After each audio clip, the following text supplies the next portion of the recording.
First off, we're so enthused to have you with us today. It's so great because I've gotten to co-host with you before, but now to be interviewing you, it's a great parallel. So again, just so excited, and we're happy to have you here. I think my first question, in the spirit of Black History Month, in your profession, do you have any words to say about race and how you feel in your position as an African American commentator that's on the news daily and things like that? Like, what does that feel like to you, knowing that in the past, like Black people being on TV was something that was laughed at? Well, you know what? I have to remember that I stand on the shoulders of others who, have had to blaze a trail for me. And so, I'm very cognizant of the fact that when I am on air, there are others who are looking at me and saying, you know what, I see myself through her. And so I feel like I am really blessed to be in the position that I am in because I know I would not be sitting where I'm sitting had there been not been others before me who have had to overcome a lot of adversity, who have had to overcome a lot of hurdles that I haven't had to overcome so that I can sit in the seat that I am sitting right now. So I'm very, again, mindful of the fact that I always say we stand on the shoulders of others, and I'm very grateful that I do have this platform and I do take it very seriously, and I'm very humbled that I have this opportunity. And I do think that we all have a responsibility in the position or whatever platform that we serve to be able to give back and serve the community and be able to give others an opportunity as well so that there is representation, in whatever capacity that we serve. And I think that's very important. And I strive to do that in what I do day in and day out. So, I think it's like I said, I'm very grateful and very blessed that I have the opportunity to serve my community and do what I do day in and day out, because I know there are many others who haven't had the opportunity to do what I do because, they just weren't simply allowed to do it. There was just a time in our history where that was just not there wasn't an opportunity for them to do that. And so I'm very mindful of that and the fact that there are many others that have sacrificed a lot for me to be able to do this. So that's how I would answer that. Absolutely phenomenal. Passing it off to whoever would like to go next. I have a question myself. What inspired you to go into reporting and journalism and all of that? Like, was it always your goal, or what made you want to pursue that passion? That's a really good question. Initially I thought I wanted to be a teacher because I grew up in a family of teachers, and even thought I wanted to be a nurse at one point in time. But it was actually a church member of mine who pulled me aside and said, because growing up I used to speak a lot in church, and I used to, my mom, let me back up a little bit. My mom is an English teacher. So she always instilled in us the importance of speaking and reading. And whenever you have the opportunity, get up and assert yourself. And so I always did that, whether it be church, whether it be, a public gathering, whatever have you. And so there was a church member of mine who saw that potential in me and said, I really feel like you have a lot of the skills that would transfer or translate nicely into a career in broadcast. And so I said, okay, well, sure, I'll try it. And she gave me the opportunity to take part in a week-long internship program through the Kansas City Association of Black Journalists, which is a branch of the National Association of Black Journalists. And it really was it was a really pivotal point, I think, in my life. And it made me realize that this is something that I really wanted to pursue. And I think a lot of times, sometimes you have to be willing to listen to those around you and those who see something in you, because sometimes they see something in you that you don't even see in yourself. And I was willing to listen to her and take advantage of the opportunity. That's another thing, when it was presented to me. And it really became a turning point in my life. And from then on, I decided that I wanted to pursue a career in journalism. So that's where it began for me. I have a few questions, and I'll start out with a simple one because we all do a lot of live and everything, and I find myself stuttering a lot. So how do you not stutter over words when live? Well, sometimes I still do every now and then. I mean, the reality is I'm still human. I still make mistakes. But a lot of it is really taking the time to read through your scripts, really reading through your scripts, taking your time, knowing your pacing. If you're a person that tends to speak very quickly, really making a point to slow yourself down a little bit, because sometimes you tend to stumble over your words when you're speaking very quickly. And I think a lot of it is just familiarizing yourself with the material. We definitely read over our scripts. Well, we definitely try to before we go on air, a few times. And then also, something we do, we not only, read through it, but we read through it out loud.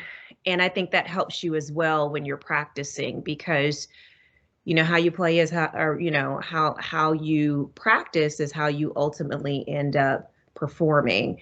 And so when you're just reading it, as in I'm just reading a book, it's different than when you're reading it out loud. And so I think you can catch things sometimes that you don't catch when you're reading it out loud versus if you're just reading it as if you're reading through a book. So I think that's the long of the short of that answer. Really reading through your material and familiarizing yourself with it. Definitely. Thank you. Sure. Did you have a couple more, you said? Yes. I can throw out. So, because you are like always on the or a personality on the news and everything, how do you block out the haters? That's a really good question. I will be honest, I've been really fortunate to where I really haven't received a lot of negative pushback, but hey, we all got the haters. We all receive a little bit of negativity in our space, but that's okay. Your haters, as they say, become your motivators, and obviously if somebody's talking about you, then you're doing something right. So, but a lot of times you just it does get hard sometimes, especially when people say things that are very ugly and very cutting. But at the same time, I think you have to surround yourself with a lot of positive people and a lot of positive reinforcement. And you have to feed yourself on that as well, because I think if you don't have that around you, then that negativity does start to weigh very heavily on you and you start to focus more on that. So, you need that supportive unit around you, because when that negativity starts coming at you, then you can have those people in your corner that can help lift you up. And that really makes a big difference. I mean, a lot of times you really just have to tune it out, because, people can get really bold and really brave when they're hiding behind a computer. So, Oh, yeah. as we all know, but get that Yeah. support unit and keep your support unit with you. And it really can help you and go a long way. And a lot of times I'll look at and also read like motivational quotes, uplifting quotes really help me a lot. I have a book by a book of inspirational quotes from Maya Angelou, which I absolutely love. So things like that, that just feed your spirit with positivity really go a long way. I like that. Oh, Um, thank you. and for my final question, if you could go back and tell your high school self something, what would it be? Oh, that's a really good question. Oh my goodness. Where would I start? Oh my gosh, there's so much. I think that I would tell myself, don't be afraid to go for it. I think a lot of times in our head, we think that other people are so much better, or we underestimate what we bring to the table. And I think I might have held myself back, on a few things, because I thought there were other people who maybe I thought were better, or were more talented than I. But the reality is, you just got to put yourself out there. And um, I think that's what I would tell myself. Just go for it. Don't undermine yourself, because there are plenty of people that are going to do that for you. Go for it. I love that. Thank you. No worries. Thank you for the questions. That's all the questions I have. I'll pass it off to someone else. Bouncing off of Cameron's question, Sure. I am about the whole confidence thing. When Yeah. you're nervous before you go out to interview someone or go on stage, I guess you can say, Yeah. how do you give yourself the confidence to speak so confidently and not be afraid of showing your face to like thousands, millions of people every single day? That's an excellent question. I think the first thing that helps is preparation.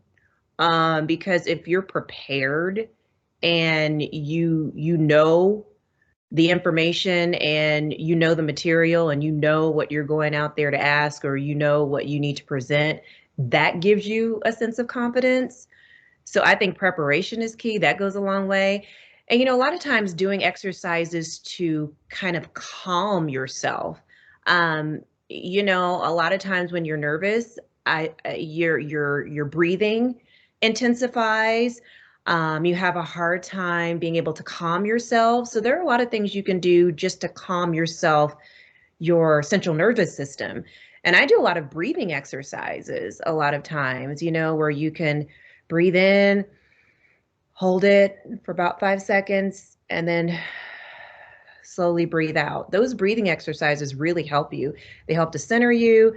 They help to kind of to calm your central nervous system, and they really help you to focus as well. So a lot of times when I'm feeling kind of anxious and I'm feeling nervous, it really helps me to calm myself, not only mentally but physically, and also it centers me. So that's one exercise that I do to kind of give me a little more confidence when I'm feeling a little rattled. But I think preparation really goes a long way too, because if you feel like what you're going to present, and you know where you're going with it, it goes a long way in terms of building your confidence, because you don't feel unprepared. You don't feel like you're going out there and you're just having to tap dance your way around, the material, or you don't know what you're asking your interviewee. So those are a couple of things that I would say that have helped me and go a long way. But good question. I have one more question. Yeah. What is your most interesting interview that you've ever done? Oh, goodness. Let's see. You know what? I won't say one particular interview that was my most interesting one. There are quite a few, but I feel like my most impactful interviews or stories that I have done were the stories that I've covered. My first job was actually on the Mississippi Gulf Coast, in particular in Biloxi, Mississippi. And so that's about, just to give you some perspective, about an hour and a half away from New Orleans. And I don't know if you all recall, but they had a really devastating hurricane called Hurricane Katrina that just wiped out that whole region.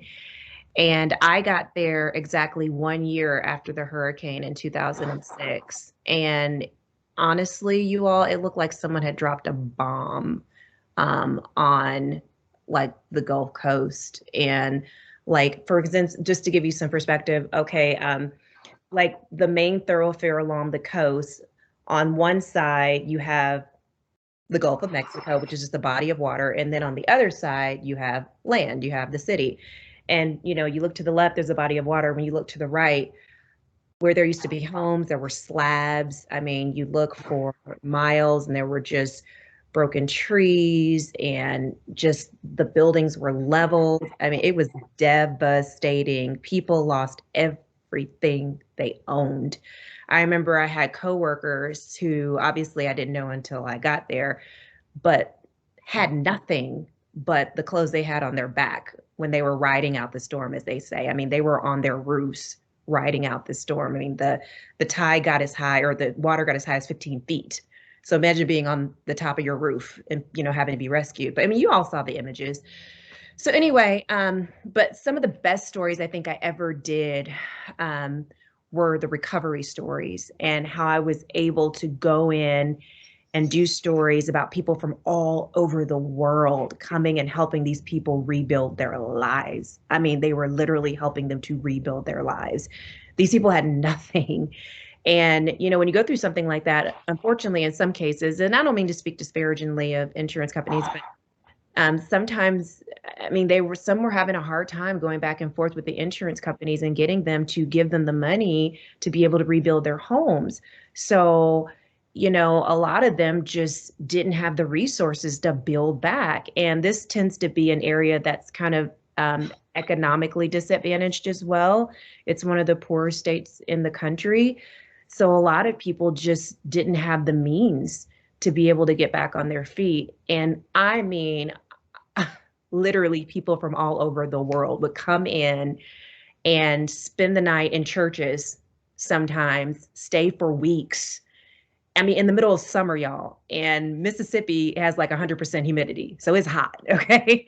In the summer, building houses, building people's houses, and coming in groups, you know, working day in, day out to help these people rebuild their homes, and just to talk and to be around them and to see and hear the gratitude from these people and know that they were so appreciative of what these folks were doing. It touched my heart. I mean, it just really touched my heart. It made me realize that there are people who still really care, despite everything we hear. I know there's a lot of negativity out there, especially in the business that I'm in, but it just made me realize that the human spirit, I mean, it just gave me hope in the human spirit, you know, and how we really can band together and help people in times of need when they really, really need it. So those were some of the most amazing stories that I've ever done, truly. To not only see people coming from everywhere and just basically kind of putting their lives on hold to help other people, but then also on the other side of it, seeing how grateful folks were to have people come and help them rebuild their lives. And then they would form friendships that would last, you know, beyond just the rebuild. So that was truly amazing for me. So I hope that answered your question. Well, that's really inspiring. It really was. I still remember those stories. I still remember some of the families. Some of them still keep in touch, you know, because I see them on Facebook. I go back and look at some of the stories. It still brings tears in my eyes. It just made me put into perspective what's important too. Because when you lose everything, you realize what's important. You definitely put things into perspective. So yeah, those were some of the best stories I think I have done. Someone, you know, of your stature, I want to know what went through your head, like who or what was the inspiration that made you say, I want to be a news personality. I want to have everybody looking at me. I want to be giving them information and facts and things like that. What was the inspiration for that? Yes. You know, I'd have to say we had a couple of local newscasters, and again, it's seeing yourself in someone. And I remember growing up, there was a young lady by the name of Vicki Newton. I know she's no longer in the news business, but I remember being, I was 6 years old. Had to be about 5. Well, yeah, about 6 years old. And I went to a school named Kitty College. It was a little private school, but it focused on Black excellence. And I remember that they would have Black professionals come into our school, and they would have them share about what they do, how they came, you know, to become a professional and what motivated them to do what they do. And I remember her coming in and speaking to us, and I just remember being mesmerized. I just remember thinking, wow, like she looks like me, she's on TV, like she has this really important job, you know, like it's so amazing. She's like only a few feet from me. I can reach out and practically touch her. So it was like, it was in that moment that I came to the realization that it was real and that this was something that I could possibly do. And I think that circles back around to your first question, that you asked. And that's why I take that idea of representation so important and it's so personally, because for me, it was pivotal. It was being able to see someone that looked like me and seeing that she did something that I thought was just so amazing and being able to realize, wow, I can do that too. And so I think it was in that moment as a 6-year-old. I remember sitting with my little, other little, I think I was what, kindergarten, first grade, Miss Allsbrook's class, first grade. I remember. And she came for career day. And also Ken Houston, look at this. Ken Houston was another newscaster who came for news day for career day. But I always remember Vicki Newton because she was another African American woman. And I thought she was so classy, so well spoken, so intelligent. And then I remember going home and watching her on our NBC affiliate that night and being like, wow, like I can do that. And so I think that was my first taste of realizing that I could be sitting on a news desk and presenting the news, to the community. So that's why I whenever I have an opportunity to be able to talk to young people, and it can be anyone of any, ethnic background. I think it's important just for young people to have exposure. That's so important, for them to know that it's possible. That's so important to me. So I am so appreciative of those newscasters that took the time when I was 6 years old to come out to our school and spend 20, 30 minutes with us, because she didn't realize that she had planted a seed in a 6-year-old all those years ago. So you never know by what you do, especially when you're going out to the community and speaking to other young people. I know you all have probably done that. So you don't know the seeds that you're planting in other young people with the work that you do. So yeah, that's when I first realized, Miel, that I could possibly do this. Wow, Krystal, oh, this was so awesome. I wish our students could talk on and on and on and on. I loved it. This was so wonderful. Thank you so much for joining us today. Thank you for being a part with our students today. We're so grateful for your time.